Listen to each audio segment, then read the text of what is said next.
Welcome back again sa aking channel mga pre. Ang batang Cotabato at former WBO flyweight title challenger na si Froilan the Sniper Saluder ang dumayo ng Japan upang kaarapin ang kasalukuyang kampyon sa OPBF bantamweight title na si Keita Kurihara noong ika-10 ng Oktubre taong kasalukuyan.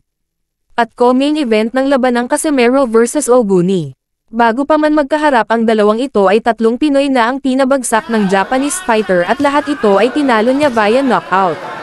Ito nga ay si Warlito Paredes.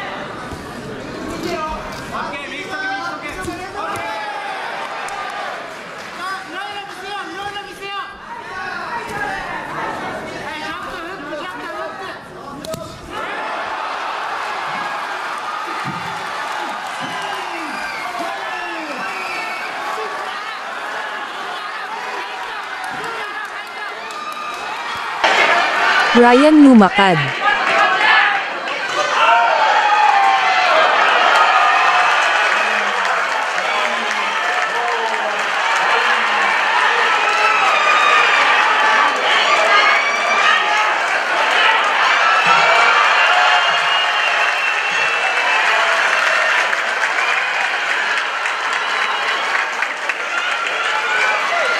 At Engelbert Moreald.